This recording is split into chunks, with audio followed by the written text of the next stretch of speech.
Councilmember Du Bois, Vice Mayor Filseth, Councilmember Fine, Councilmember Holman, Mayor Niss, Councilmember Koo, Here. Councilmember Scharf, Councilmember Tanaka, Here. Councilmember Wolbach. 5 present.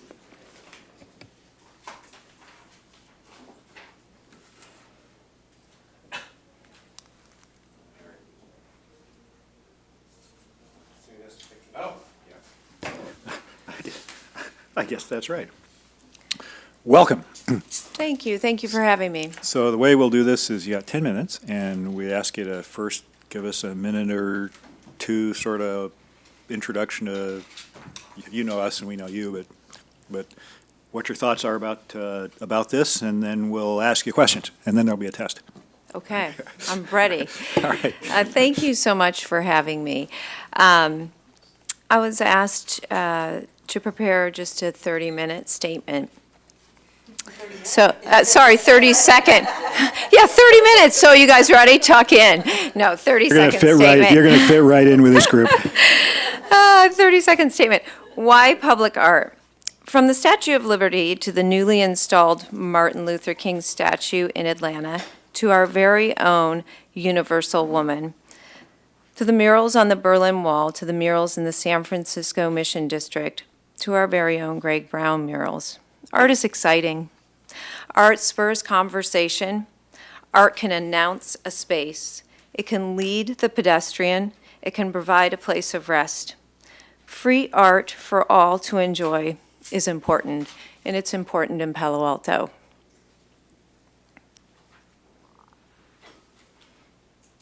Thank you. Sure. Questions? Councilmember Holman. Of course. Thank you for applying and for your service. Thank you.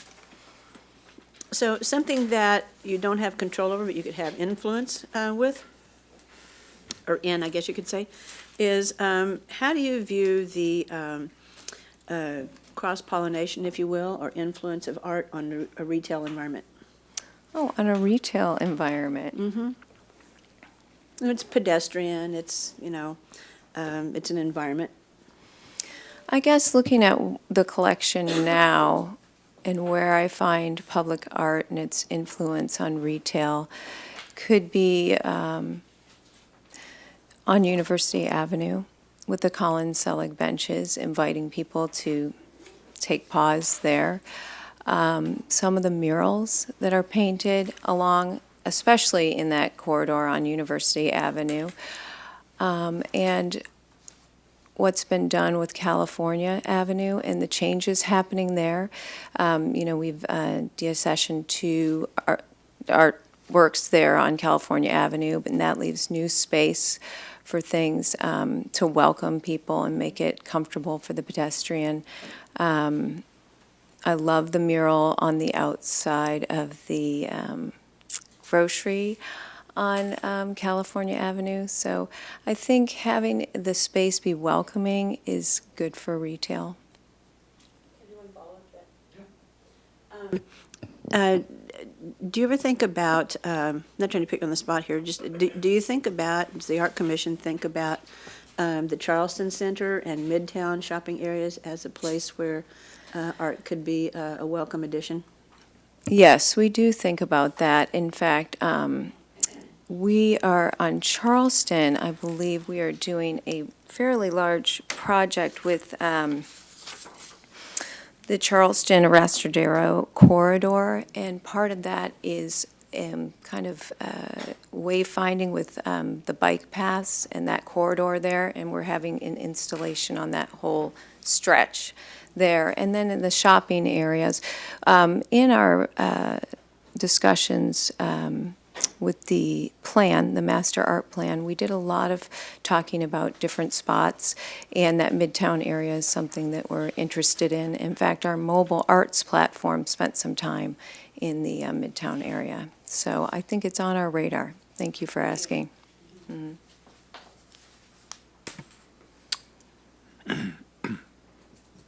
Councilmember Fine. Thank you. Thank you very much for coming tonight, for your service and for applying again. having served on the art commission, do you have any ideas about how we could, as a city, what are some like new ways we could increase funding for public art in Palo Alto? I think most people would agree it's a good thing. We want to see more of it in general. Well, we've got the 1% for art, as you know, which is very helpful. But one thing that came about recently was at Code Art. That was an installation over a few days last June, and drew a lot of visitors to Palo Alto and Palo Altans themselves. And we did ask for support from businesses for that, and we did get funding from House, especially our neighbors right across the street here, and other companies for that. So I think we can ask for funding when we're doing special projects and reach out to businesses here in Palo Alto. They like to have an influence on what we're doing. So, yeah, thanks for asking. Councilmember Du Bois. We got to fix traffic around here. Sorry, I'm late. No, traffic is tough, but, Yeah. you know, we're doing something with traffic, too. We're working on a crosswalk at Lewis and Fielding. It's the artist that we hired has a Go with the Flow crosswalk that's being installed there, and so, you know, we're working It's on like it. I'm your We're straight working man. on I it. didn't even ask a question. Anyways, thank you for applying again. Thank you. And, Yeah, I'm excited about it. I didn't really have a question. I appreciate your efforts. Well, thanks. Thanks for being here. Councilmember Koo. Thank you for applying again and for the service that you've already provided. I wanted to find out more about how do we, as Palo Alto, how do we bring out Palo Alto's history? I mean, is there a way of bringing forth art that also brings out what Palo Alto is all about? More about this city, and then how the region influenced it and what brought Palo Alto to what is it? Is there something to that end that can be developed? Yes, there is. I mean, a couple things come to mind when you think of Palo Alto. This art project right here, actually an award-winning installation, you know, asks Palo Alto citizens to interact and give ideas about what's happening, not only here in Palo Alto, but you know, globally as well.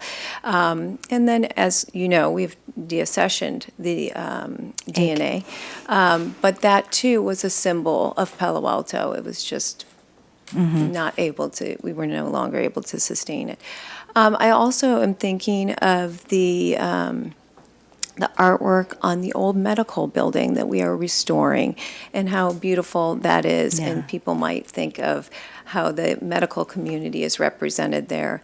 I think we're always trying to think of ways to bring in technology and what Palo Altans are like. And also, Palo Altans are interested in nature too. And so combining some of those exhibits with more natural elements. One thing we're doing, which is coming right up, is the Blue Trees Project. That involves nature and will bring to question, a little bit shocking, is this what nature's supposed to look like? But it will get the conversation going. And as you know, Palo Altans care about their trees, their open space, and their gardens. So I hope May that I answered ask your one more? question. So, you know, we have sister cities. I was wondering if you can take our art and do exchanges with our sister cities, you know. I know, that's a great they're idea. so diverse, you know, and is there any way that we can exchange, you know, take our art over? I mean, I don't know how it would work out, but exchange what is important in their, And bring it here. and bring it here and us there, you know, so. That's a great idea, and that's worth a It's- conversation, most definitely, because I think we have some pretty compelling projects here that they might be interested in, and then an exchange would be really exciting, I would think. And we have great sister cities, so it'd be lovely for city of Palo Alto to learn more about all those cities, you know, so if. Thank you for what that you idea. think- Yeah, I Great. love it. Thank you. Yeah. Councilmember Tanaka. So, first of all, thank you for your service and thank you for reapplying. Yeah. In your opinion, what do you think is the biggest challenge right now with having great art in Palo Alto? The biggest challenge?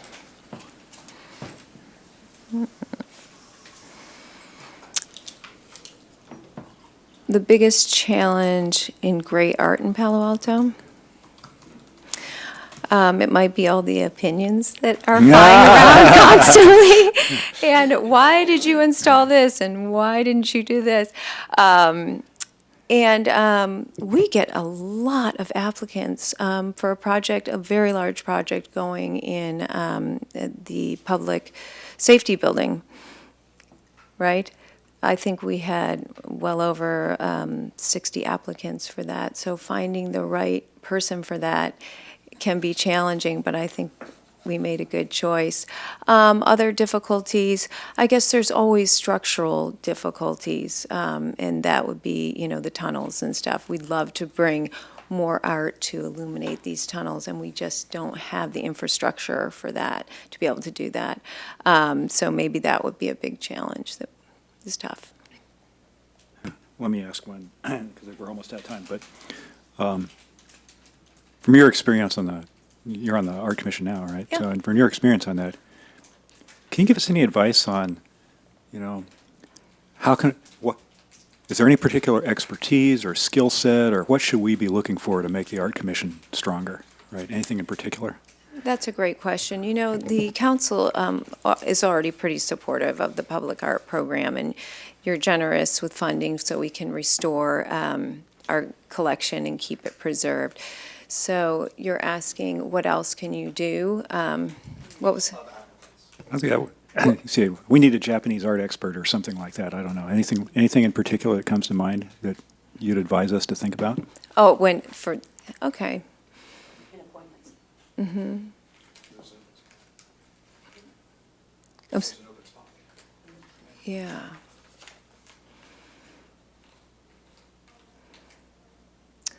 Let me think here.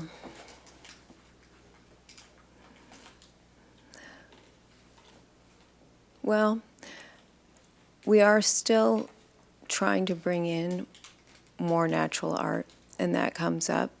So someone in that area of expertise, I mean, some people, as you know, we have Andrew Goldsworthy at Stanford, and people do mention, can we do something like that, or something with the landscape art? That could be something that you could be looking for. I love the idea of Asian art expertise because, that represents the Bay Area too. So, yeah, I'm sorry, I'm kind of put on the spot. I think we have a pretty diverse group, but it would be cool to have someone maybe with the background of more environmental art. Yeah. And another thing that comes to mind right now that I'm thinking about it, social justice and being aware of art that represents that social justice piece as well. Mm-hmm. Thank you for asking the question. Thank you. We got about 30 seconds left. Yeah, how do you think we should think about whether people on the commission are residents or not? So we have one applicant this time who's living in Los Angeles, for example. Do you have thoughts on that? Well, I love living here, and I think it is helpful to have someone living nearby Palo Alto or in Palo Alto who represents Palo Alto art. However, that person might be living here part-time as well. And maybe that brings some fresh thoughts to our art in Palo Alto. There's a lot of great public art in the LA area, so, yeah. So we're just about done. If you want to say anything else and wrap up at all, or I just want to tell you, I have loved serving on the Palo Alto Public Art Commission. It's exciting. It can be challenging at times, but I love the arts. I think they enhance the city very much. I love your idea about the sister city thing, and I hope you'll consider keeping me on the commission because I just really enjoy it. So thank you. Thank you. Thank you for your service. Thank you for reapplying, and thanks for coming in tonight. Okay, thanks.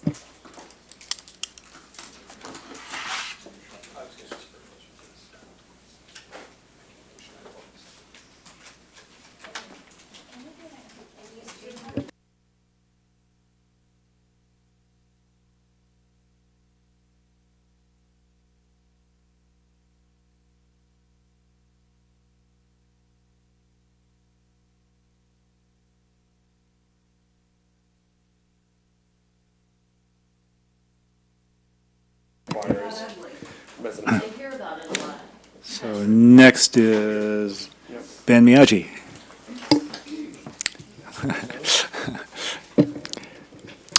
Thank you very much for your service and thanks for coming in.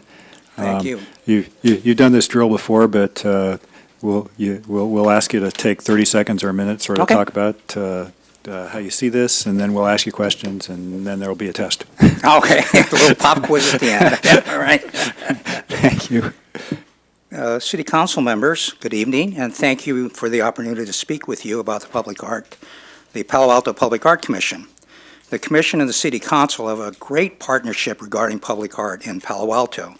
In the past several years, many projects have come to fruition, the foremost being the Public Art Master Plan, which is a roadmap for the next decade for public art in Palo Alto. The first percent for public art by private development have been installed, with many more to come. The Cal Avenue tunnel at the Cal train station was recently repainted, and it looks stunning. If you have a chance, go down and see that. And the birdie project out at the golf course was finally installed, a big, bright yellow birdie out there, so go take a look at that if you have a chance. Code Art, the temporary public art project last summer, was a huge success, and I think most of you had a chance to go down and see some of the projects that activated the alleyways and King Plaza. Speaking of King Plaza, many temporary pieces have been in the plaza, the latest being the Art Forge, which is right outside right now. You can get your own personal, unique piece of art, and it only costs $1. Warning, bring quarters, because that's all it takes. And tomorrow is the last day for Art Forge, so be sure to get out there and get your piece of art. The next project in the plaza is the Blue Trees project, and the trees will be painted blue, and you can actually help paint the trees. If you can see Elise, she'll be able to schedule you in. I believe it's mid-May when the painting will happen. I actually pushed for cardinal red for the trees as a nod to Stanford, but blue it will be. I look forward to working with the City Council to make Palo Alto's public art program one of the best programs in the United States. Thank you. Questions? Councilmember Du Bois. Yeah. My college colors were plaid, so that would have been interesting.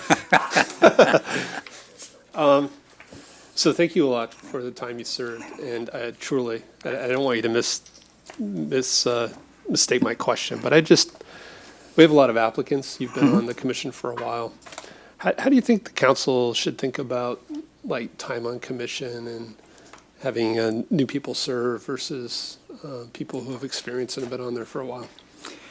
That's an interesting question, and I served on the San Jose Arts Commission for over 20 years, and there's two ways to look at it. One, you have the institutional memory of the person that's been on for a while and can speak to many different issues, but also if you have new people coming in, you get the new blood and new thoughts and of that comes in. But I think that if you have some experienced people on the commission, it makes it really flow a lot smoother because they know the process and the council as well, the city council as well, the members and the public. So I think that helps in that regards. Councilmember Wolbach. Thank you for serving and for reapplying. Curious what you think are the biggest kind of bottlenecks we have to getting more art out there. For instance, sometimes there are a lot of applicants for a particular location for installation. Does the city not open up enough opportunities? Are there things we could do to say yes to more applicants and say, well, instead of just accepting one, maybe we should accept multiple for this location or find more locations? I mean, do you think that we have enough locations out there and should we open them up, or are there other bottlenecks that are standing in the way? It's not the city's fault.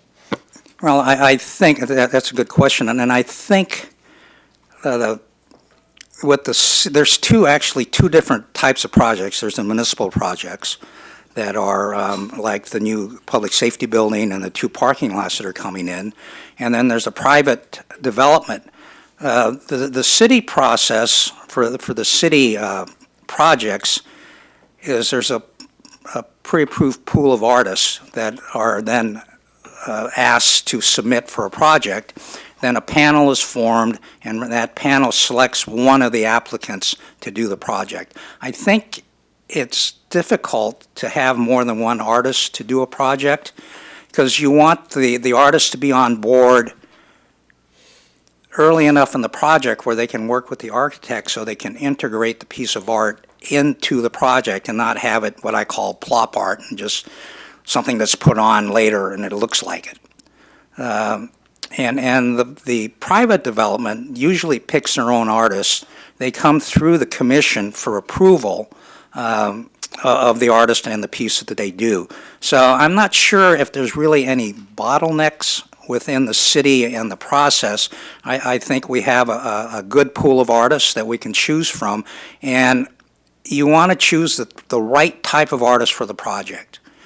You may want to have possibly a light artist for one project, and you may want to have a muralist for another project. So I think staff does a good job in choosing from that pool of artists to bring forward for a project. Try to be fast.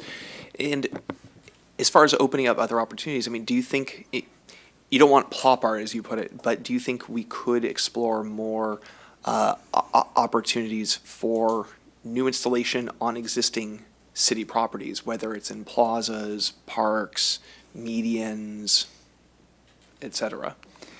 Yes, I do. And part of that could be temporary public art, which the plaza here is a good example of temporary public art. And that's a way to get more artists involved into the process of public art and out into the neighborhoods as well. You don't want it just in the downtown area. You want it out in the neighborhoods as well. And I think that's an important part of public art, not to have people come downtown to see it, but be able to see it in their own neighborhoods. Thanks. Karen. Two questions, or maybe it's a two-part question. Say more what you mean about public art in neighborhoods. What do you mean by that? Like, how would that look like? And you mean embedded in a neighborhood, or what do you mean by that? Because it's in here and you just mentioned it too. And the other thing is Magical Bridge Playground, which I'm sure you've toured. Yes. At least once. I really am fond of the harp that's there. The what's it called? The visual harp. What's it called? Sound harp. Yeah, the sound harp. Do you see an application for that anyplace else in town? Or that kind of thing? The first part of your question about the art in the neighborhoods, libraries are a good place to put art in neighborhoods, and I think we have that here in Palo Alto. Different libraries have public art. One project that's going in is the sidewalk, the crosswalks are going to be painted with, I believe, koi fish to mark the crosswalks. So that's another way to get into the neighborhoods. There's another project, and I'm not sure, I think it's Charleston Avenue. That's a long project. It's going to have different parts, and that's another way to get the art into the neighborhoods. Now this. You were saying though, but you were saying like, if it pointed what specific goals would you like to see the Art Commission achieve? Those sound like projects are already ongoing. I was thinking that you were maybe thinking of something that hadn't been done yet, or maybe not even been brought up. Maybe I misread this, or misunderstood. And that is part of my answer about art in the neighborhoods. That way, temporary public art is a really good way to get art into the neighborhoods. To do that, to have projects. So I'm not sure if I answered your question fully that way, but that's it's always a challenge to get art into the neighborhoods, public art into the neighborhoods. Yeah. And then the second part of your question was, I'm sorry, was about? About the harp, the sound harp, I guess it is, sound harp. Can you see that application or something similar to that somewhere else in town? Yes, I can. Assuming that you like it. Yes, I do. Yes, I can. I think downtown there may be a couple areas off University Avenue that it might, Lighton Plaza could be one place that could go. Would get good visibility. So yes, I think it can be moved to a different area or a similar piece put in someplace. So we're at the end of our time here, so we're going to wrap. But if you got any further comments to make or anything like that, No, we're going to invite you. I really enjoyed my time on the commission, and I think that Palo Alto has made great strides in the past few years with public art, and it's becoming one of the better programs, as was in the last Americans for the Arts convention, the Public Art Network. There were, I believe, 5 pieces that were featured in the Public Art Network presentation. So for Palo Alto, for a city the size of Palo Alto, that is amazing to have that many pieces be showcased. Cool. Well, thank you for your service. Yeah, thank you very much. Thank you for reapplying, and thanks for coming in. Thank you. Okay, thank you.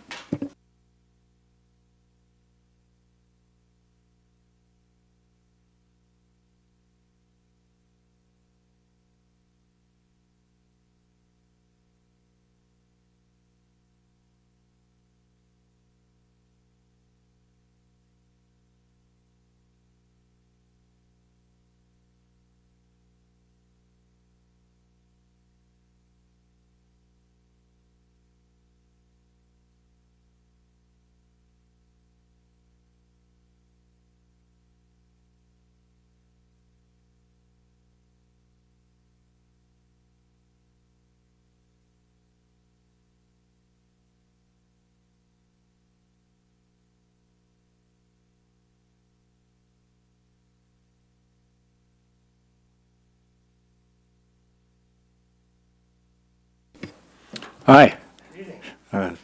So thank you very much for coming in and applying for this. What we're going to do here is we got about 10 minutes, and so we'll ask you first to maybe say a couple words about sort of how you got interested in this and how you see this unfolding, and then we're going to ask you a bunch of questions.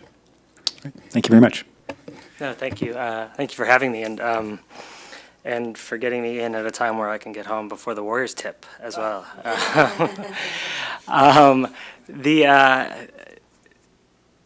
My name is Ian Klaus, as I think you see in the file. I've worked as an advisor to secretaries of state, including on issues of how education, culture, and arts relate to diplomacy. I now work as an advisor to cities, helping them think about how they can work locally and collectively to address global challenges like climate change, inclusivity, among others. And my wife and I live here in Palo Alto. I think the public arts that we're closest to are Greg Slater's Cubes and Maria Toma's Run. It has multiple R's in the park there. And it's been, I'm from California, so it's been wonderful to move back here. I didn't know what the questions were going to be like, so I have a little bit of a policy background, and as an opening statement, I'm just going to be a little wonky. I love the Public Arts Master Plan. All 104 pages of it, 12 indices, the build out on the mobile arts platform in particular, I sort of loved. But since we're going to dig into details, I'll just say in particular, I really appreciated the 2 goals. The long-term goal of using art in part to elevate Palo Alto's status to engage with the world, and the more near-term goal that's outlined, which has been implemented in things like Murmur Wall, to do projects locally that sometimes are bi-directional and interface with the local community. These are, I believe, and their nods and their spirit of openness with neighboring communities, openness with the rest of the country, openness with the world in the sense of Palo Alto's reputation, as well as in localized engagement by a public institution with residents and citizens. I think both of those, the openness and the engagement to build confidence in public institutions, are very much in the spirit of what we need these days. And that's why I'm here, because I found those 2 goals very appealing. Thank you. Questions? Councilmember Tanaka. So kind of a 2-part question. So first one is, how long have you been here? And then second question is, what brought you to Palo Alto? We moved into our house in Palo Alto in September, so not terribly long. I'm from the North Bay, but have been gone for over 25 years. The internet was not invented, but implemented while I was away, so it's a different region for sure. Our neighbors have invited us over, and the rest of the residents of the neighborhood to get to know each other. We spend time in the park. We walk on California Avenue a lot. And my wife works at Google. And so I do my work with cities around the United States and around the world, and sometimes that pulls me away, but most of it is research and analysis based, and so I can do that from here. Karen. You just know, I guess. Under your, what specific goals would you like to see the Public Art Commission achieve and why? I was intrigued with your answer for two reasons. One is because you point to implementation pretty specifically. I'm kind of a process nerd, so that appeals to me. And the other thing is you mentioned Palm Springs Modernism Week and how we might do something like that here to integrate art and architecture, and speak more about that if you would. I'm aware I must be probably in the majority of applicants who also mention Eichler. So they are wonderful, and I'm quite taken by him and his story because, of course, it comes from a period in American history when California was incredibly innovative, but part of the goal was accessibility. I think those houses are beautiful. They're fascinating design pieces, but they also have good social sense behind them that I admire. They've done an amazing job in Palm Springs on turning Modernism Week into a big event, and obviously that's a question for the sort of city council, but the degree to which you have a gem, and perhaps an underexplored gem, is what they realized.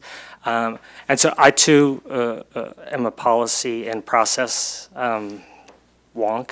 I came to really appreciate process when I was working both as a negotiator at the UN and in the State Department in places where process is, and sometimes it is policy. If you don't get the process right, you're going to have a problem. So an example of where you could do something interesting around Eichler homes, although there's no way I'll be the first to suggest it, is World Cultural Cities Forum is coming to San Francisco. It's one of the largest networks of cultural cities in mid-November. And the Eichlers are the sort of thing that could draw some of that community and attention down to Palo Alto, in my mind. Adrian. Thank you very much for applying. You mentioned working with cities around the world, and I was wondering if you could give an example of a city that you think has interesting, innovative, or fun public art, and if that would work here in Palo Alto. And the second part of that is, how do you think we pay for it? Well, I've watched the videos, and I wouldn't profess to be anything close to an expert about how the 1% public art rule works and what is continuing maintenance versus capital improvements and those sorts of questions. How do many cities pay for it? There are fascinating models out there. There's the obvious one where you have cities, to take the World Cultural Cities Forum, for example, working with Bloomberg Philanthropies to do cultural events. And so you can go that route. Cities work is one way that you work with Bloomberg Philanthropies to do that. Another is and this is then to choose a specific example. Cities like Madrid have done fascinating things where the public works together to build a piece of public art. It's part of a dialogue, it's part of a conversation, and in part, the public that works to, say, build it or to encourage the dialogue builds social capital, and it increases the sense of community. So they do it on almost an entirely volunteer basis, a bit like I expect I would be serving if I were so selected. Lydia. You mentioned that you mentioned here inspiration from the unique character of the community and its history and diversity. I'm a bit of a history wonk myself, so how would you incorporate that history and diversity into art, and then how would you develop it so it's something that it's Palo Alto owned, about Palo Alto, and then taking it out, to different cities to kind of embellish on it. Obviously, you've had that experience, right? Yeah, thank you. I'm a historian by training, and so I love history questions. Listen, I printed out a forge on my way in, and I guess this is what's trending, but of course, I think it's the Packard garage on Addison Avenue over there, 376. And I went by it today, actually. I had never seen it as part of getting to know the neighborhood. I think that there is an exciting way in which you could make some of the tech history here in particular. I think about some of the books that have come out recently about the 70s and 80s and 90s here in tech, not just the recent boom, and the exciting spaces you can go see around them. And that should be very Palo Alto centric. And so one way in which I went into Zombie Coffee to ask them about running trails, and got that. They have a wonderful little paper that they print out. And the running trails are, Arrestradero is the closest one you can get to, but in my mind it would be useful to have them have a trail that also included public art or historical locations. Same with the bike shop across the way on California Avenue. They don't give out maps, but they rent bikes. And so when people rent bikes, they could be given the sort of Xerox Park is up on Coyote Hill, the Packard Garage is down here, that sort of mapping / community engagement that is about interactive governance, but also sharing the history of Palo Alto. And I'll just say one other thing that I think is obviously very Palo Alto. Stanford University is here. One of the most innovative and exciting cities that is comparable in size, it's about 30,000 people larger, 40,000 people larger, is South Bend, Indiana right now. South Bend, Indiana has a university there that plays Stanford every year. Right now, they play this year. And it's the sort of place where you could have a wonderful exchange between an innovative center like Palo Alto and California with Indiana and South Bend around a football game, but also around art and history of that dynamic, I think. We have one more, which is Corey. Thanks for your application. So drawing on your interest in history and cities, and think if you were advising people about how to get out in the community, you said you just moved to Palo Alto pretty recently, right? Within the last year. So if you were to be appointed to the commission, and no promises because it's a competitive field, but if you were to be to be appointed to the commission, how would you go about connecting with more sectors of Palo Alto and segments of the community in Palo Alto, and helping your fellow commissioners do that as well, beyond those which are well known, right? The local history that books aren't written about. Thanks.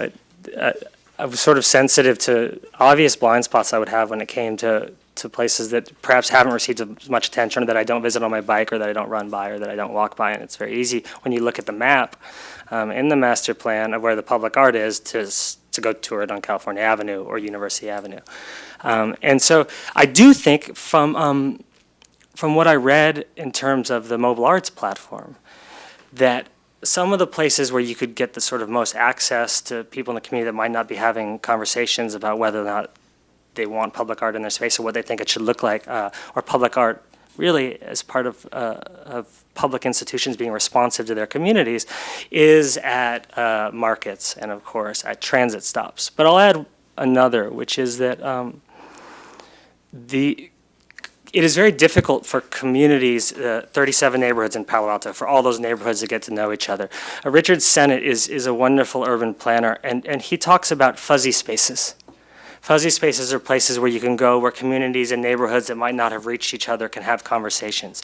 And so fuzzy places tend to be bus stops. Fuzzy spaces are often schools, because communities and different neighborhoods are drawn into a local school.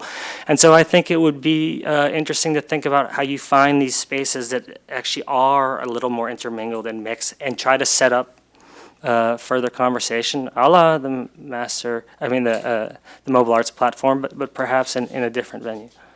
Form. So that's pretty much the time we've got.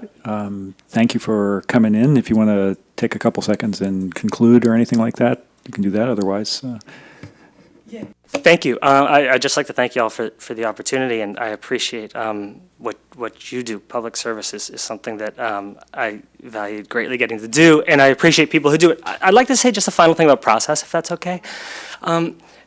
As someone who worked in policy at the international level, I learned very quickly that you don't get to jump in and make everything new. You're a steward in part. You come into a process, you do your best to influence it, to be responsible, to work hard, and to deliver results. But you don't get to all of a sudden whip up a huge change or a new master plan. The job is to do the work and try to make it the best work possible. And so that's how I would approach this. And the only other thing I would add is I negotiated the UN, and I learned a simple lesson there, which is civility has to be the golden rule when you're working with colleagues. And so what I'd like to do is just work hard, keep moving the master plan forward, and be very civil. Thanks again. Cool. Thank you very much for applying. Thanks for coming and joining us tonight. Thanks very much. Bye.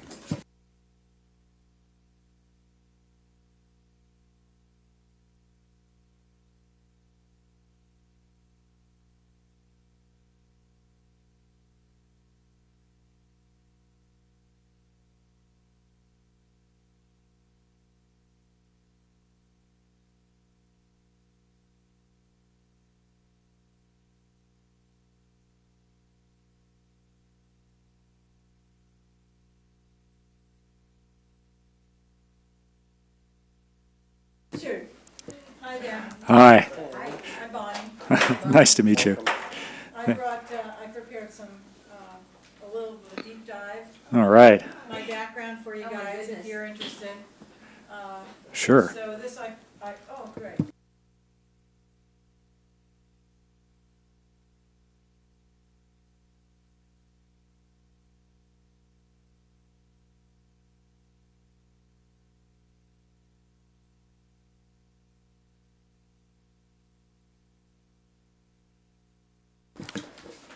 Cool. So you can see what I've done recently and a little bit more about other things that I've gotten involved in fine art.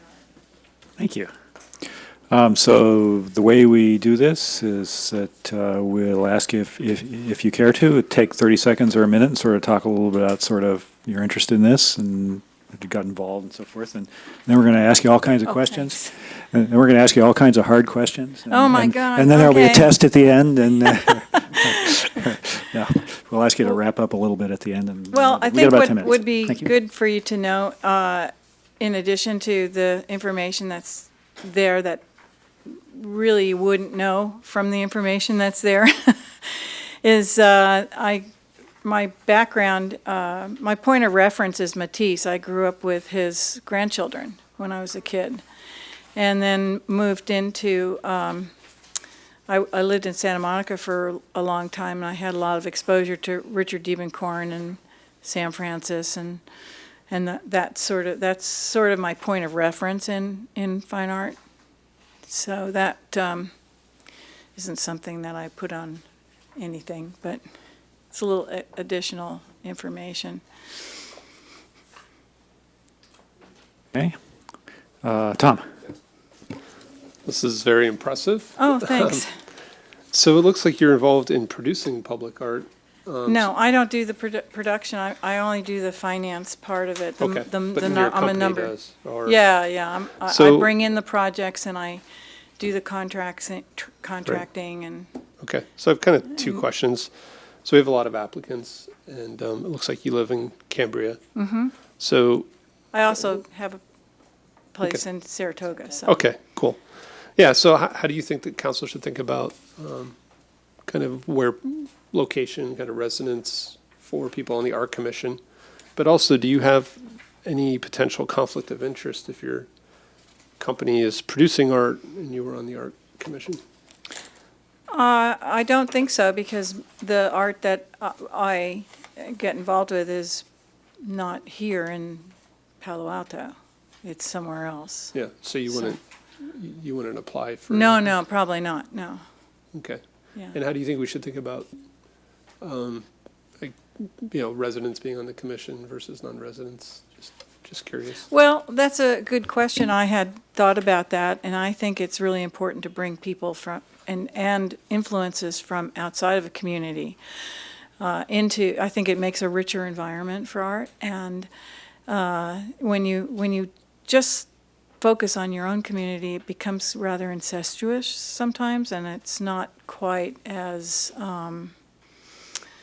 broad in its scope and influence to a community. I think it's important for people to have a really wide exposure to a lot of different kinds of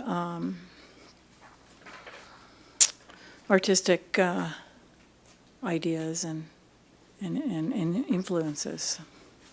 My master's degree I did in land use and cultural tourism. So I really like to focus on the idea that public art, or art in general, whether it be through your institutions or your organizations, are an economic driver. So I focus on that. I'm also an investment advisor, so a licensed investment advisor. So I like numbers, and I like the idea of things of value that increase in value. And so that's where I have focused my life on, basically. Councilmember Tanaka. Thank you for applying. Very impressive background. Thank you. What do you think is given your kind of finance background in art, what do you think is the best way to get the biggest return on investment in public art here in Palo Alto? Well, that's another good question. I think that really depends on your objective. There's a whole mess of objectives that could be implemented in public art. I think that the most successful. Well, I'll give you an example. So Yeah. you might have heard that we had this digital DNA, the egg, that we had to basically. I'm not sure we had to pay to give away, but basically we. I think that's an oxymoron. So, but like if you were to think of art like as an investment portfolio, where where people would have paid us for it, right? Yeah, we yeah. could have kind of maximized. So you would deaccession something or whatever. Well, As a city, you're talking? well, we Yeah. would have say made money on it versus losing money on it, right? Yeah, yeah. What would your strategy be? In terms of deaccessioning, or in terms of? Maximizing our return on investment. Oh, well, that's a really broad question for a really specific answer. So it's hard to say exactly what I would do with that. Oh, no, not Oh. Well, I'll give you an example of. oh, okay, I see. Where we made an investment and it didn't pay off. Right. It paid off in terms of benefits to the community for a while, but not in terms of financial. Right. Are you talking financial? I am actually, yeah. Oh, okay. All right. Well, one thing that you might consider is a program where you loan your work places, or you exchange with other cities, or you also can. It depends on the art that you get. For example, I'm doing a project right now for a museum, and they have a problem with people entering the museum. People don't feel comfortable entering the space for some reason. So it's been determined that when art is put onto a building or in a space, that it attracts a lot more people, and the attendance of institutions goes up. So we're doing a sculptural piece that is interactive with the community, the visitors who would come. It's a light sculpture, and it will change according to movement and various areas where they may touch. So that's one area where the investment can be maximized to, improve the attendance at the museum. With a stationary work like a sculpture or something, well, you just have to make a good decision buying.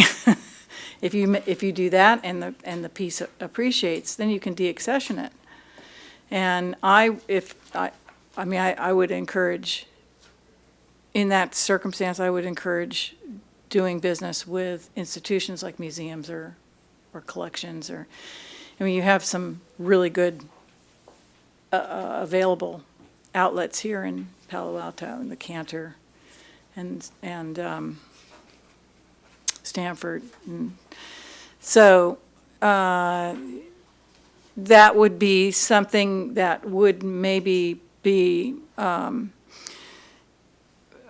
maybe a tourist attraction of some sort, depending on the work that you've selected. I think it really all comes down to the selection process.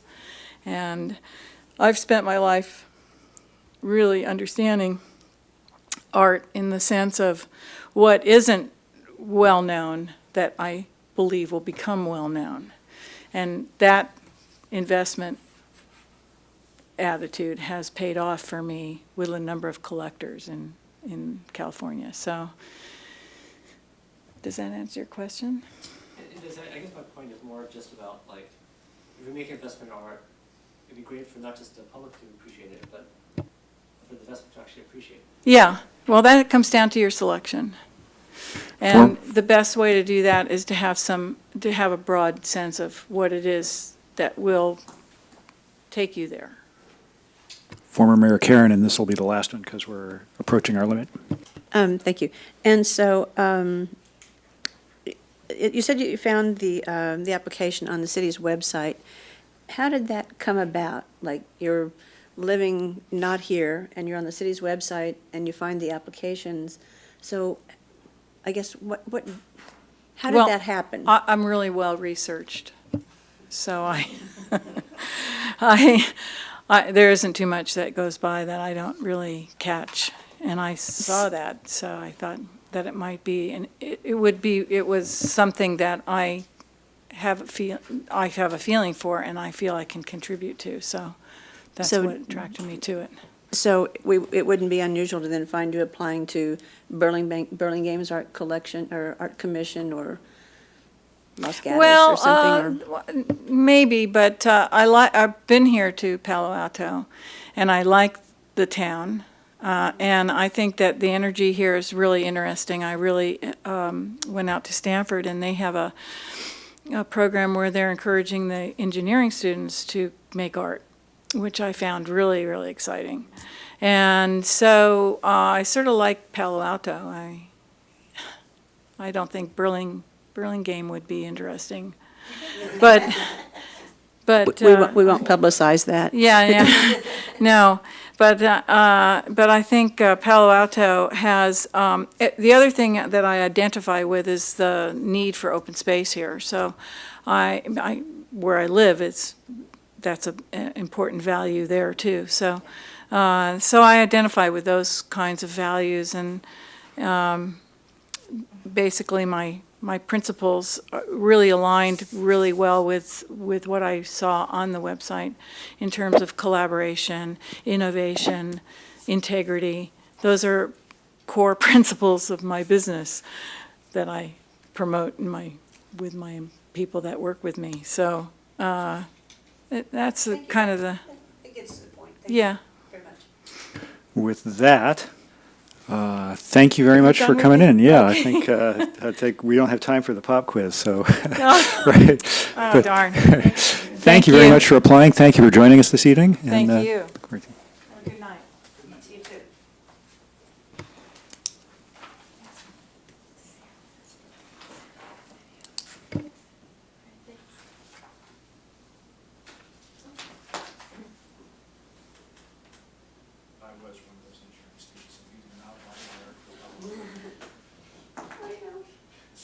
Math and music.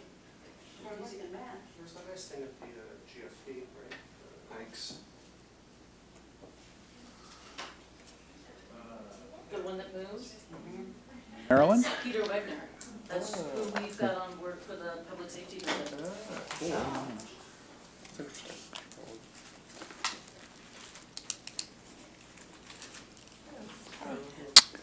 Hi. Thank you for joining us this evening. We have 10 minutes, and if you've got 30 seconds or a minute to sort of talk about how you see this and your interest in this, that would be great, and then we'll ask you a whole bunch of questions. Okay. Right.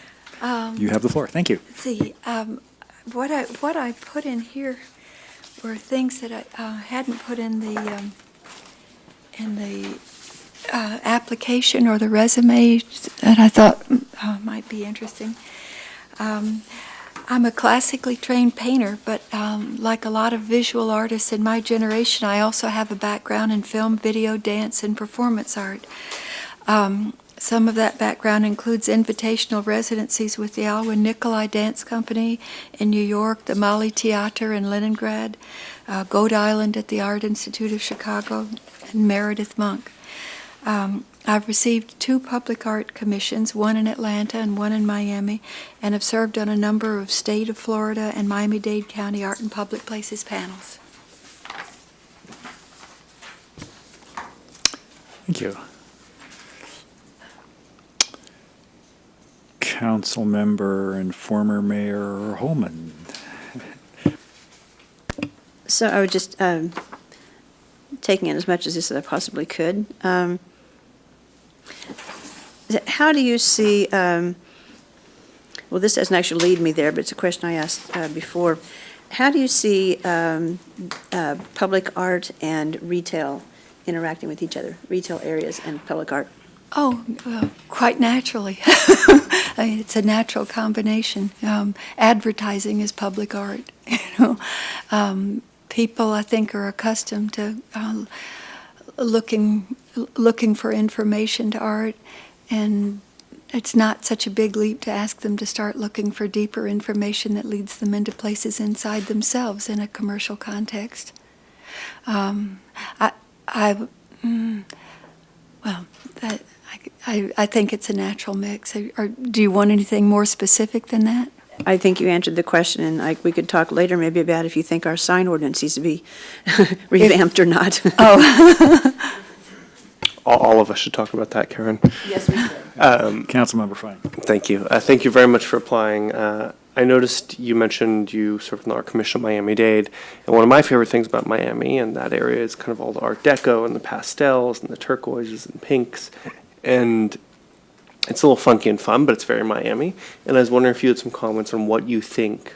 And I think Miami's done a very good job of expressing that in different places. And I'm wondering if you have an idea of like what's kind of like a spirited art thing here in Palo Alto that we could do a better job of accentuating, whether it is our background in technology, some of our wonderful Adobe Revival buildings. One of the things I was thinking about was the art map that you all have, and then the interactive art map that Stanford has.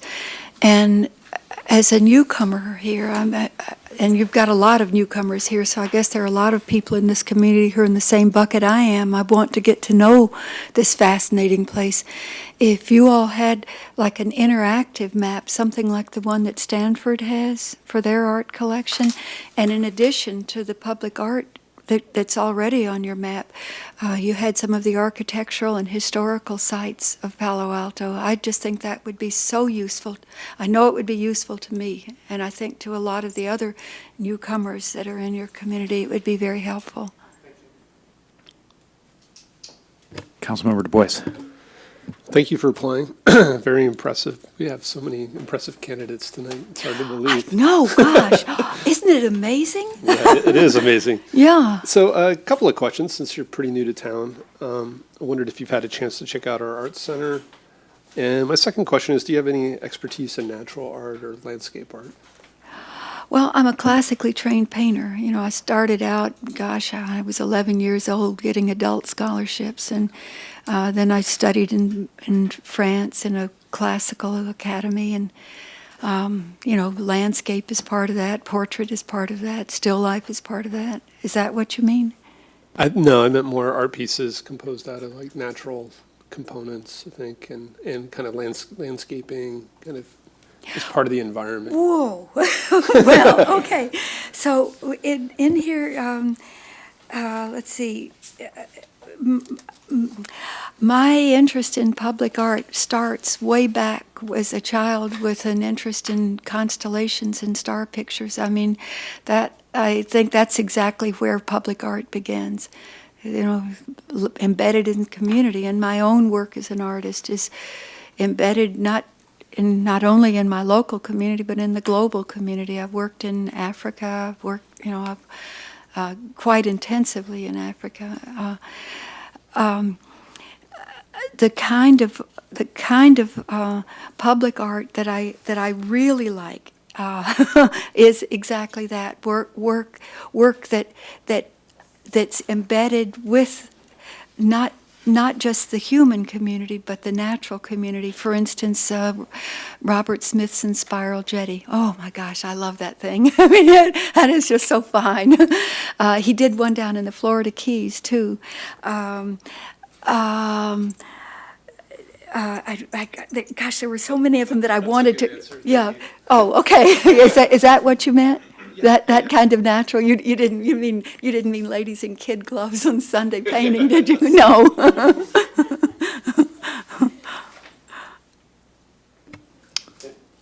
Have you had a chance to visit our art center here in town? Well, I'm not sure what you mean by the art center. I've got the library right down the street from so me. there's that the has Palo Alto Art Center on Embarcadero, where we have art classes and things in town. And we have a small art museum there.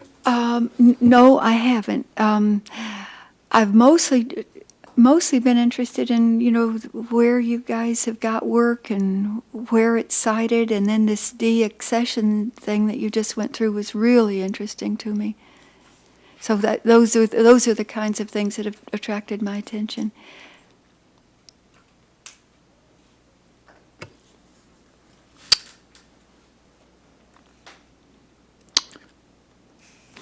Anybody else? I think, okay. In that case, sorry? Well, I was going to say, I can ask a question. We still Uh, have time, but we got about 1 minute, right? So, I would prefer to hear. yeah. So if you'd like, take 30 seconds or a minute if you want to say anything in closing and wrap up. And Well, my background is I'm a recognized artist. I know a lot about art. I taught art for 30 years in a college setting. I'm a worker bee. I'm a real cultural activist. And my background in Miami, I don't know. This is a magazine that came out. One of my closest collaborators died in January, and the Miami Rail did their Art Basel in magazine on him, and there's stuff in there. I could leave this with you and pick it up at another time if you want. This is the book that I did about the thing that I did in the southeast United States and in Africa. And I'm also a born educator. I learn about people and things and communities through working with curiosity, working with people who are curious. One of the things that if I were on the commission, I would really want to do is get involved with educating the community and setting up classes, but doing innovative things to engage a community in the art collection and in the things that the art collection is about, more to the point. wonderful. Thank you very much. Oh, Karen? What was the Robert Smithson piece that you said that you just got all agitated about and excited? Oh What was my it? What gosh! is it? It's called the Spiral Jetty. He did Spiral it. Jetty, okay. Do you know the Salt Lake City? It comes up Yeah. and it goes down, and he used earth making, and he did a spiral jetty, and then the Salt Lake came up like it always does, and when it went back down, the thing was covered with crystals, salt crystals, and it glittered like a diamond. It's the most amazing thing. Thank you very much for applying. Thank you for coming and joining us this evening. Huh? If you don't make it this time, please apply again. Oh. Oh, yes, it sure is. Thank you.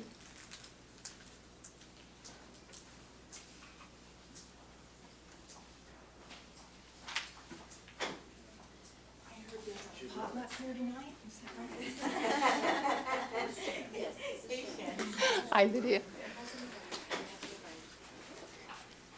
I think I've met everybody once or twice. Hi, Shannon. Hi, Eric. So, you probably, have you done this before?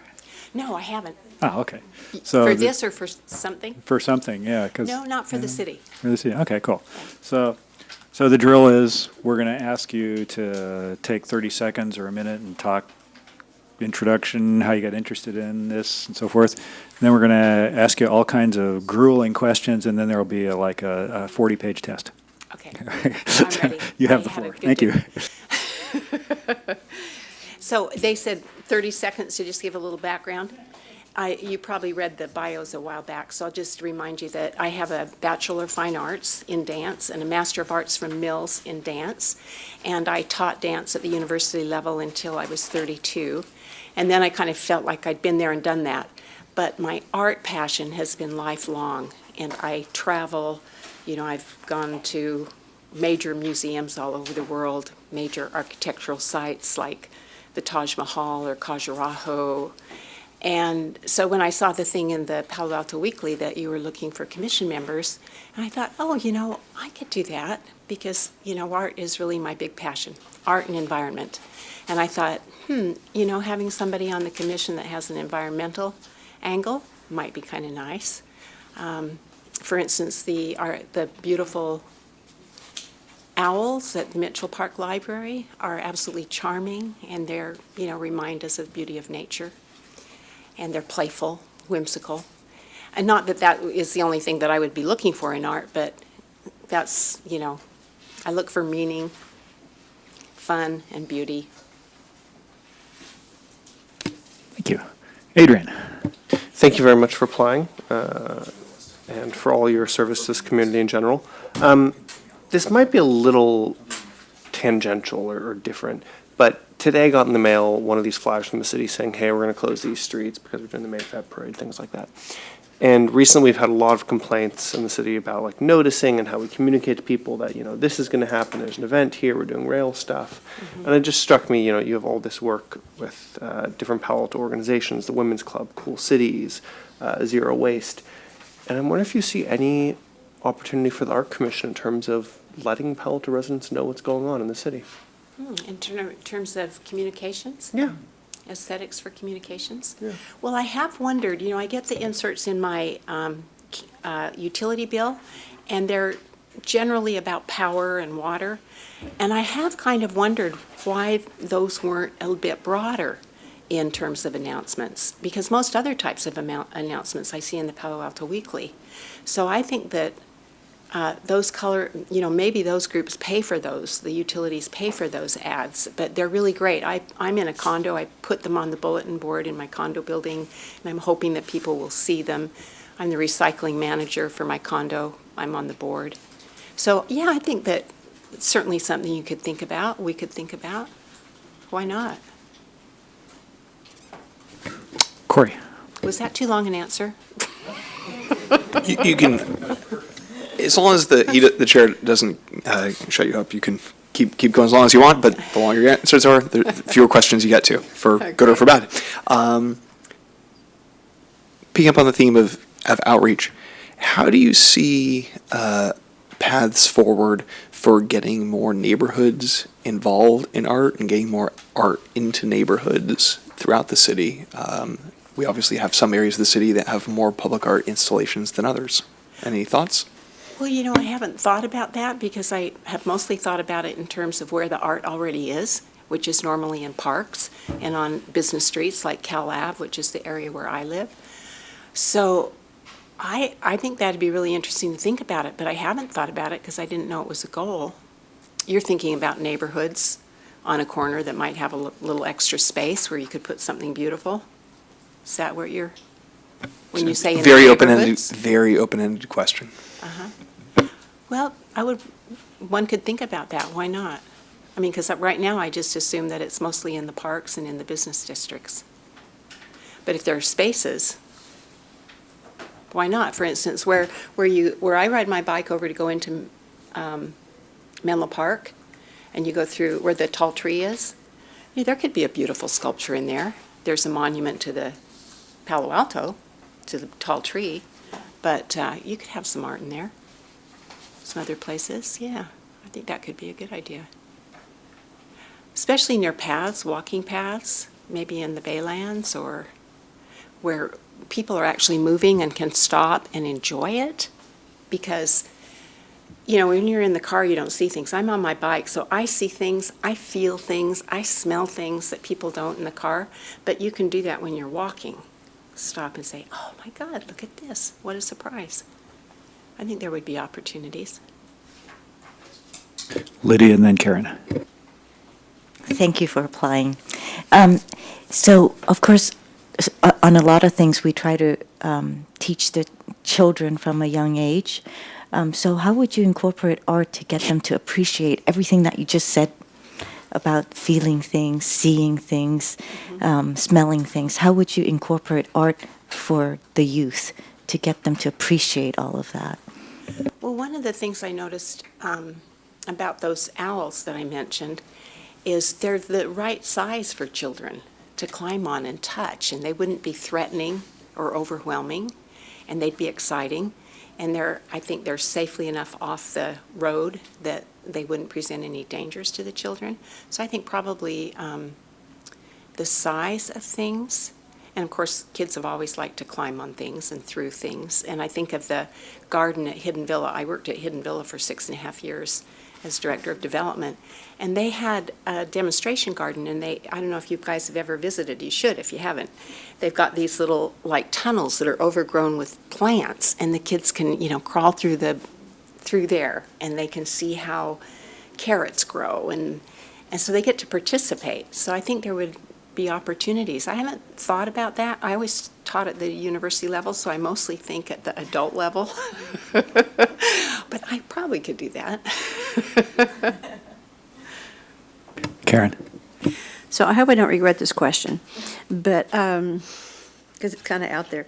But with your background and interest in nature, we do these things, and you just mentioned the one thing in Hidden Villa that, kids climb through and stuff. Have you ever given any thought to, like, toys for animals? And especially if there's, like, don't laugh at me already. He's got an idea. No, so I don't know, if it's like, is there anything more beautiful than a bird's nest? I mean, hardly is there. Mm-hmm. So maybe an art piece could be utilized or not.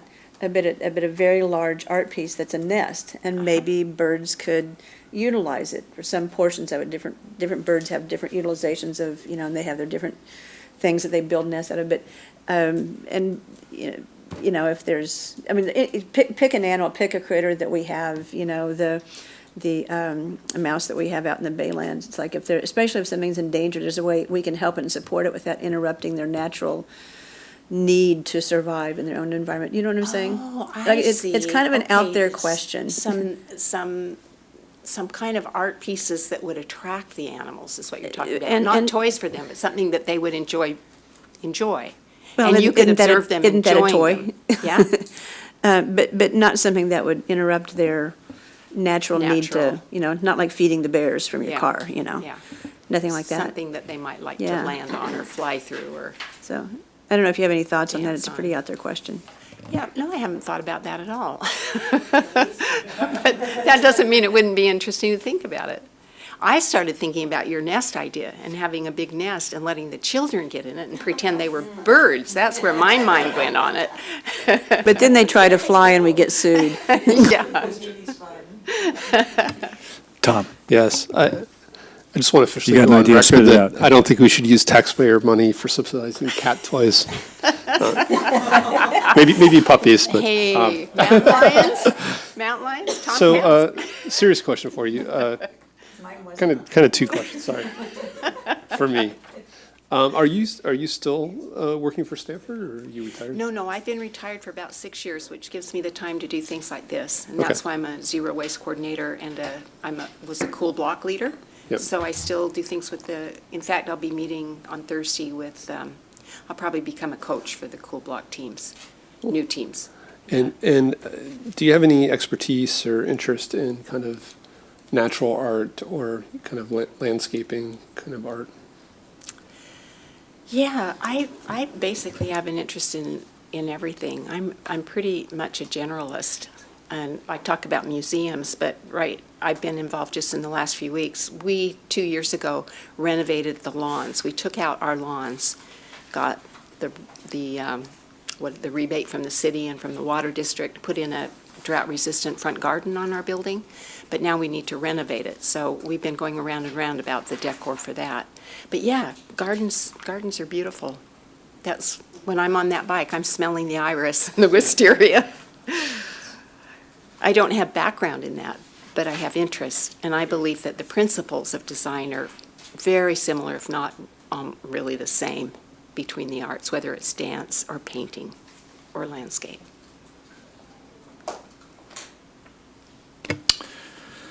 Great. Very good.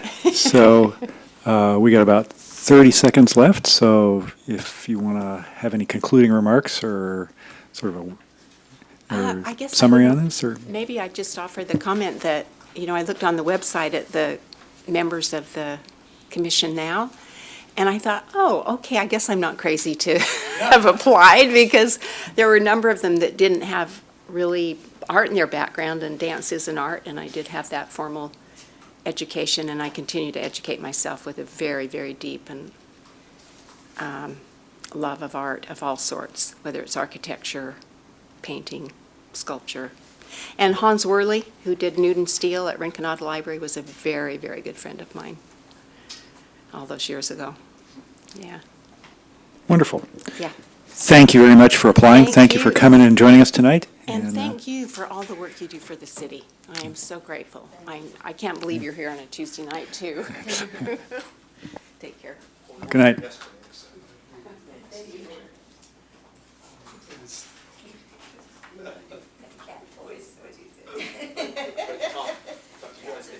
She mentioned mountain lions. If the cat is a mountain lion, then the puppy is the toy.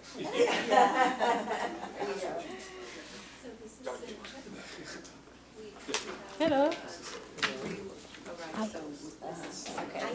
Hi. Okay. Hi.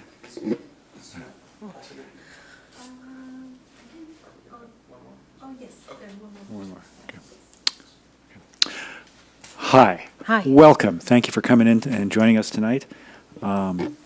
We have 10 minutes, which is not a long time, but so what we're going to do is, if you'd like, take 30 seconds or a minute and sort of introduce yourself and talk about sort of whatever you want, but how you got interested in this and so forth. And then we're going to ask you all kinds of questions, and then there will be like some kind of hard test. Oh my God. Okay. So thank first you. I want to apologize about my pronunciation in English.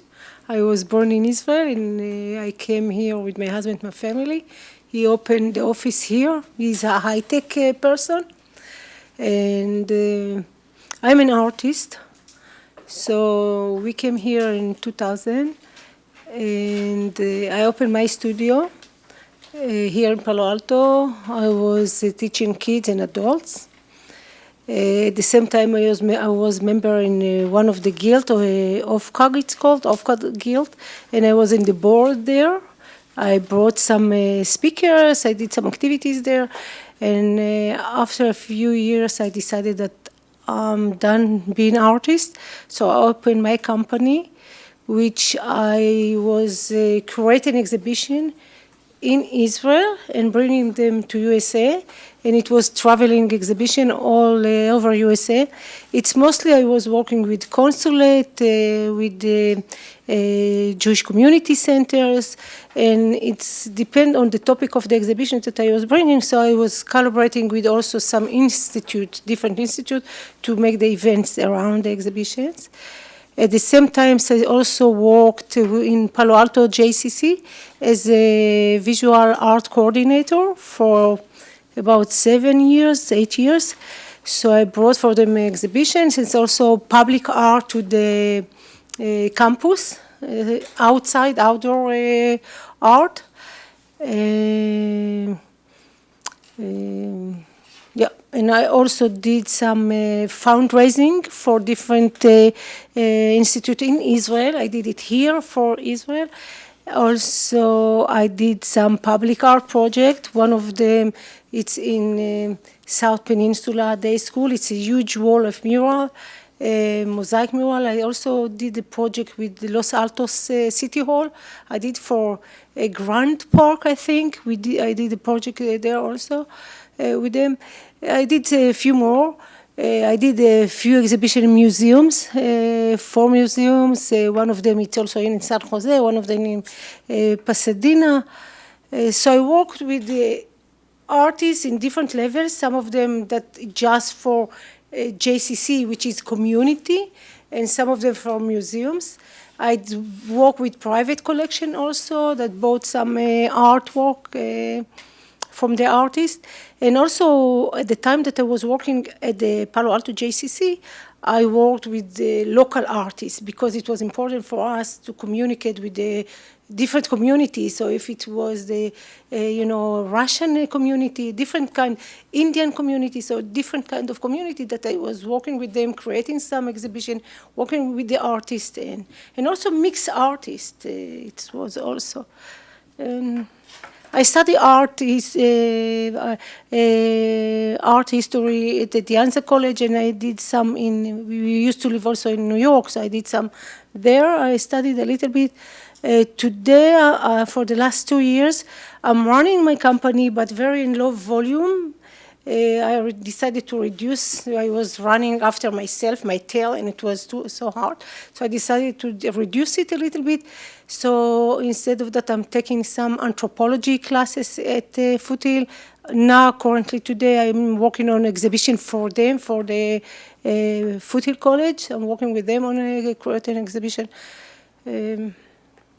This is in very general, whatever I remember that I did. Okay. Okay. Adrian. Thank you very much for applying. And as you spoke about it, I recognized or thought of a bunch of the pieces you mentioned. I liked your point about different stories for art and sculpture that captures that. So I'm wondering, what stories do you think are missing in Palo Alto? If you could have your way and make a story happen here, what would that be? So I don't remember that I wrote that, but if I wrote that, so I was thinking about first kids, about elementary school, like taking story of what the classical story that they have and create in the park. They can walk and play in ground. They are going outside afternoon every day almost. So we can create some sculpture there that telling the story. Like, let's see Alice Wonderland. So there are so many animals and so many it's different kind of characters in the story that you can create there, and using the technology, because we are in really high-tech area. So using the technology for them to click something, to read the story, to hear the story, and go to the next sculpture, which will continue the story. So it's like traveling around one story. Then another area, you need another story. Different park, you can do musician, different kind of musician, and do Mozart, Beethoven, Bach, whatever you want, and let them play with it and learn. And they are, they are getting to know the art. They can appreciate the art, and also they hear the story. So it's many things happening in one place, in one area, so they can do. This is one idea.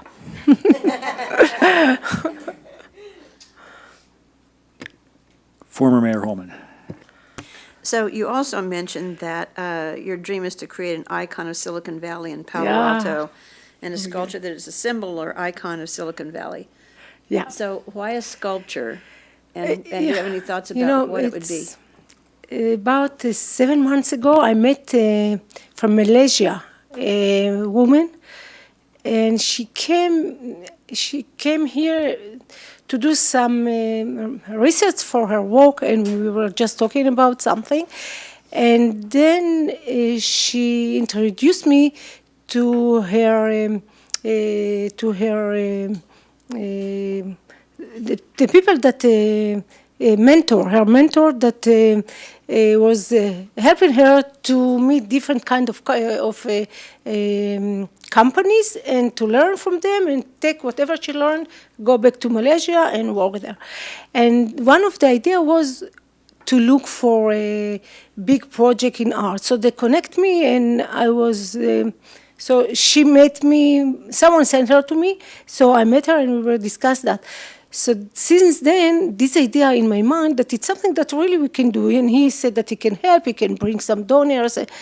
I'm not sure about what's happening, how real everything what he said, but I'm sure that he will help us if it's something will can something make it real. So and this idea and then I was looking in the area, like in Palo Alto area, Mountain View, just looking area where can it be if it's something happen. And then I was thinking that he was right, we were talking three of us, and they were right. It's a it's very high-tech area, and there is so many things to emphasize here, and many things happening here in this, like Palo Alto or Mountain View, all Silicon Valley.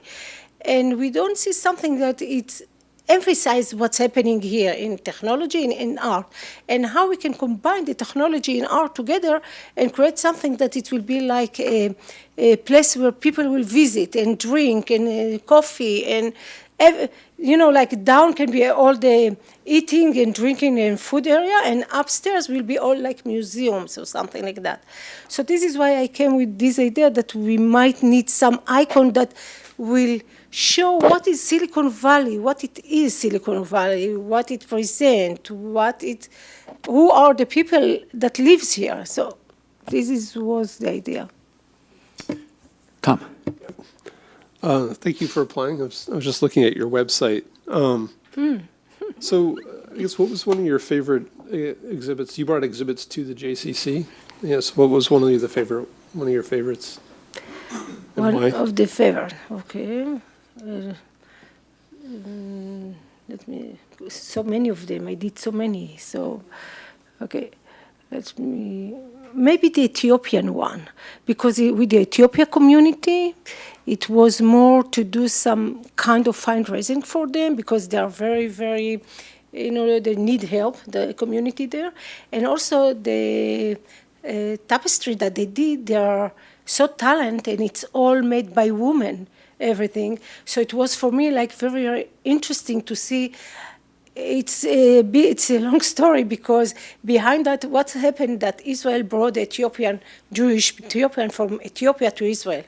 But they didn't realize that to do this change between the countries, everything changed in the family, because there the husband was the main center of the family, and when they came to Israel, he became nothing, because he didn't speak the language, he didn't have any degree, he didn't work, and the woman became working instead of the husband.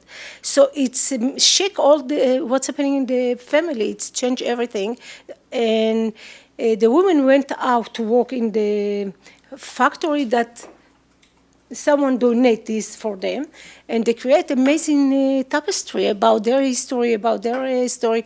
So for me, it was important to bring this exhibition to show who are they and to communicate with Auckland community, Ethiopian community there, to bring the head of the community there to bring here to speak about the community. So for me, it was like to do a good thing for a small community that needs help. This is what. So we're about out of time. Do you want to ask a question? Okay, can be cool. Okay. Simcha, thank you so much for applying, and everything you said was just so interesting, especially with such different nationalities and understanding their culture. And I think it's so important to just kind of display and share it. So I really appreciate everything that you said. And you have a beautiful accent. Oh my God. If you understood me, so it's important. Hold on. I'm taking a class, anthropology class now. So one of the things is that they were talking about that every doctor must take anthropology class, because when you go to a patient and you don't understand where he comes from, you don't understand. It's not about language and understand talking. It's more when he said that it's in pain, not every pain is similar to the same communities. So how to learn, how to understand them better, then you give better treatment. Yeah. Okay, thank you so much. Thank you very much for applying. Thank you very much for joining us tonight.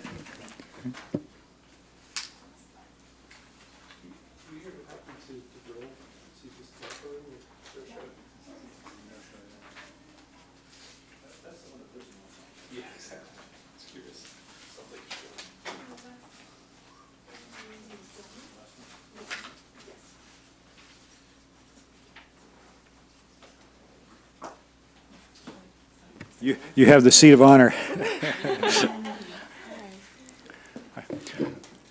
Welcome. Thank you so much. Thank you for joining us tonight and for applying. Thank So what we're going to do is we got about 10 minutes, and so if you want to take 30 seconds or a minute and introduce yourself and sort of talk about anything, but why you got interested in this and so forth, that would be great. And then we're going to ask you questions for 4 hours. Sounds Okay. good. I brought chocolate. Yeah. For myself. 9 minutes. What did I say? So my name is Yun Kim, and I'm a clinician educator, so I mostly teach and see patients through the Palo Alto VA and through Stanford Med School.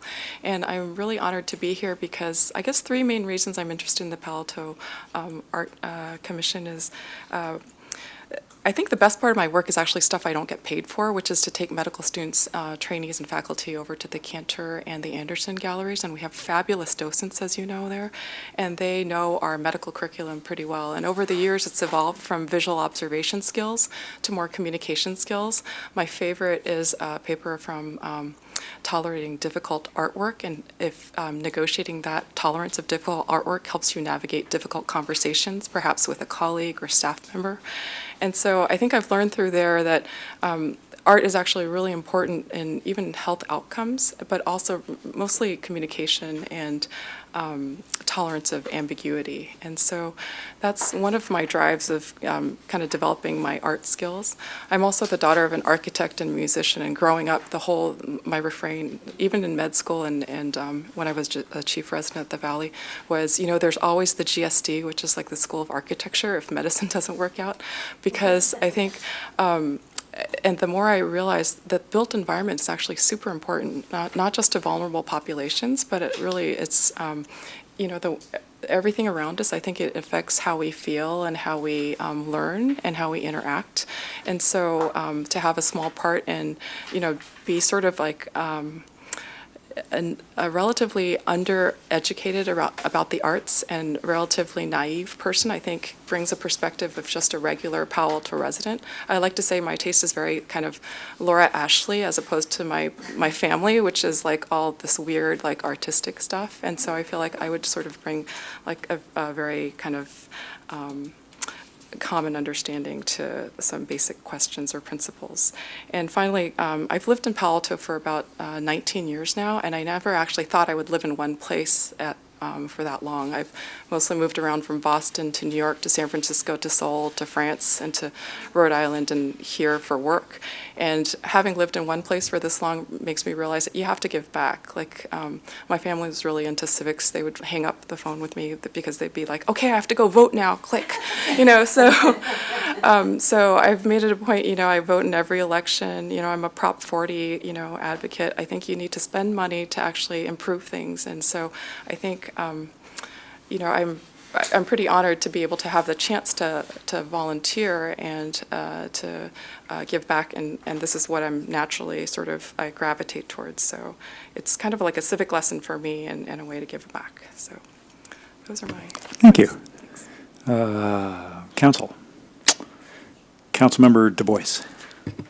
Yeah, thank you. I think you were very well spoken, and I really appreciated your application. It was actually pretty funny in places.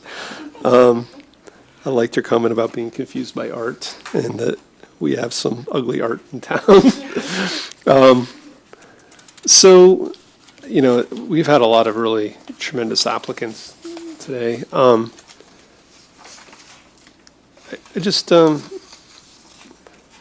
I guess if you look around town, where do you think we could use kind of more public art?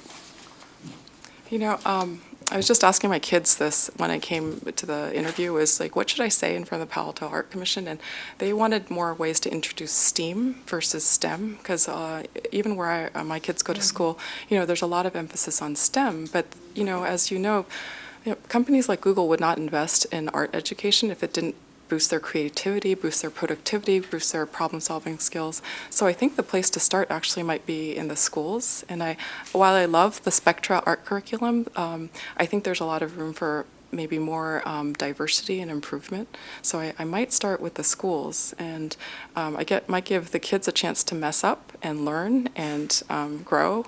Maybe they could do their own murals. I don't know if they could do their own installations. They're probably like insurance things or like health hazards or things that you have to worry about. But I think where we're moving towards is digital art, and my daughter has an Instagram account that I'm sort of okay with her having at 13, but she's an artist, and so that's her form. And I can see that maybe Instagram in the future, having a Palo Alto City account saying Palo Alto Sees, maybe, and talking about one piece of art and all the conversation that might generate would be a way to sort of reach out and see. I'm a Luddite. I'm not really into kids and devices, but I think it is one way to create more access to art. Karen, you're next. So interesting you And then say Greg. Palo Alto Sees, because in your application you talk about Seattle Reads. So two things, I guess. One is you didn't use the word pedestrian, but I'm going to say like kind of pedestrian art, I think is what you're referencing. And describe that just a little bit, if you would.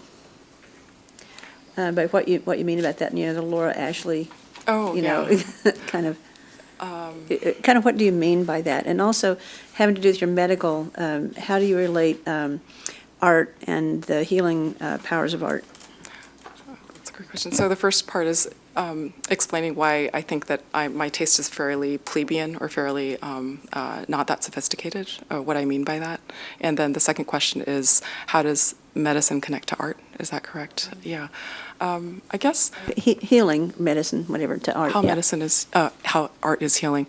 I think the first question, I feel like I'm very familiar with a certain genre of artists because that's what I guess I grew up with. So like Rauschenberg, and my favorite building is actually the Exeter Library by Kahn. And I think I grew up around a lot of very maybe postmodern or modern contemporary art. And so that's what I consider very kind of easy to understand or very welcomed by the masses. And I see it sort of rearing its head again in sort of postmodern furniture, and everybody sort of seems fairly easy to digest. The harder things for me to digest has been video art. Like if I go to certain installations, like Matthew Barney, all of a sudden I just feel like he's very egocentric, and I just kind of have to leave the room. I just feel like he just wants to leave his mark on the world, and that's the point of his art. And to me, the opposite is I love pieces that are approachable and that are not monolithic in scale. So, for example, I think the art that I like in Palo Alto, some of them have been, I don't even know if you would consider that high art, but like the poppies that circle, that rotate in front of California Avenue, and the murals that seem, fairly locally sourced on the side of Sun Country or the side of the old Printers bookstore. Things like that I feel like are fairly easy to love or easy to look at. But I don't think art is necessarily so that it can please as many people as possible. And I think that's where I would probably be a little bit more challenged. Like when it comes to art, I also mean like dance and installations. And for me, like certain types of modern dance are very hard. Certain types of music, even though like Schoenberg is really hard for me to listen to. So I would say that I'm not that sophisticated in my taste at all. And then the way that medicine and art are connected, or that art can heal, I was lucky to go to listen to Renee Fleming when she was giving a talk, and she wasn't even singing at Stanford. She was talking just before, I think she gave her Bing concert. She's an excellent speaker, and she can get her point across in just 5 slides. And so I think her ability to connect with an audience shows that you can actually use music to explain very complex neurological processes. And to me, to make it simple and elegant is such a sophisticated and is such a hard thing. As a teacher, I'm always, iterating and iterating, and sometimes I just talk way too much, So I think there's a way for. We just had a visual storytelling workshop at a national meeting recently, and I just asked people to take their cell phone and take photos in response to a prompt. And it was kind of a very sterile conference room, but it was a way for the clinicians and the educators and the researchers there to kind of try to experience what patients experience when they're using visual stories to express what they couldn't verbally or even in written form. So our patients take pictures of things that are make them think of something, and our nurse practitioner, who's fabulous, has them actually create a hope storybook. So they look at hope, they write about it, they think about hope, they take photos, and then they redefine hope based on their photos. And so what we did with the clinicians at the conference was we gave them a prompt and said, what renews you?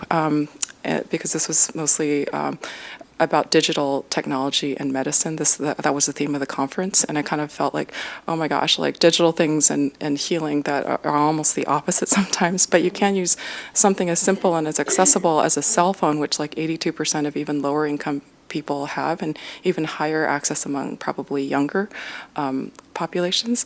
You can use something as simple as a cell phone image to actually give you a prompt to remind you what renews you. And my favorite was just, there were coffee cups that were stacked up for the meeting, and somebody just took a photo at an angle, and it just looked like a fun sculpture of coffee cups that were kind of tumbling down the side, and she called it mugshot. And I thought that was just such a great example of using digital technology to try to come back to something that renews you. So. Corey, and then Greg after that, and that's probably all we've got time for. Yeah, in your application, you said then if your answer to question 1 that you hope to represent a portion of the community, and I was hoping you might explain which portion do you hope to represent and which portion do you hope not to represent, or did I misunderstand what you were saying? That's a great question. Well, I think I'm the portion of the population that probably doesn't have a lot of background in art. So while I love it, and while I realize that when I try to explain the history of a painting or the life cycle of the artist and the context, the political context of a sculpture, I don't have that background. And so that probably,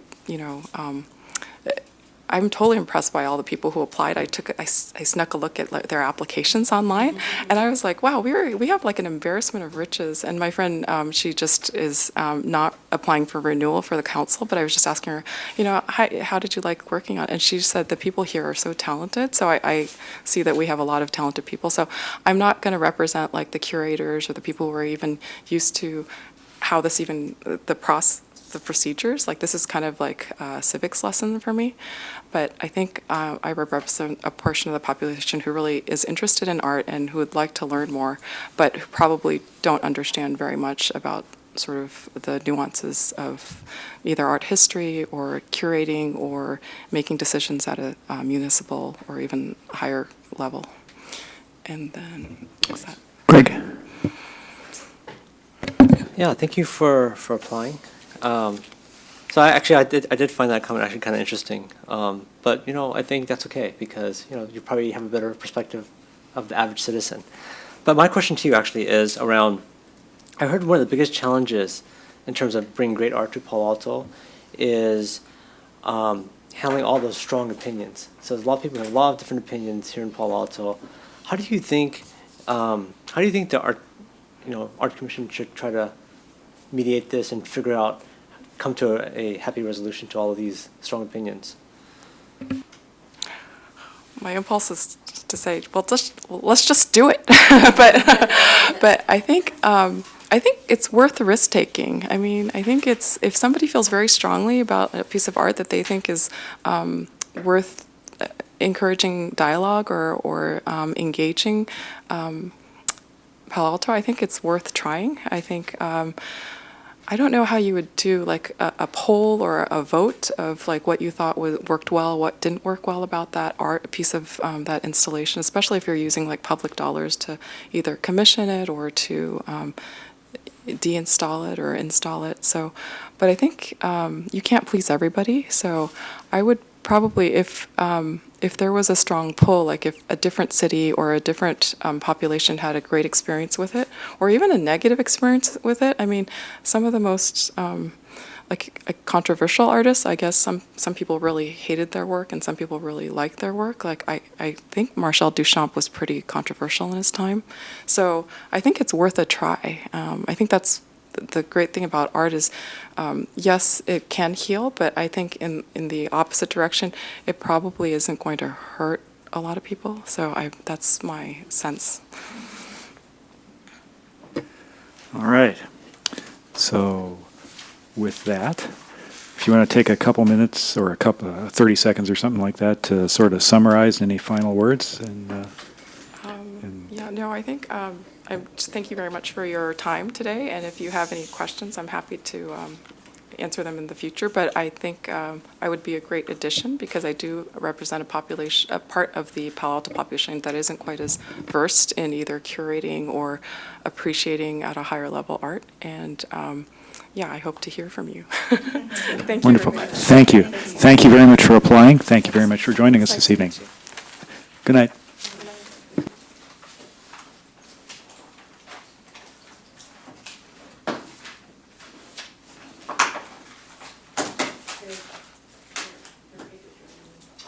Let's see. I guess that's right. With that, we are adjourned. Thanks, Irma. You were awesome.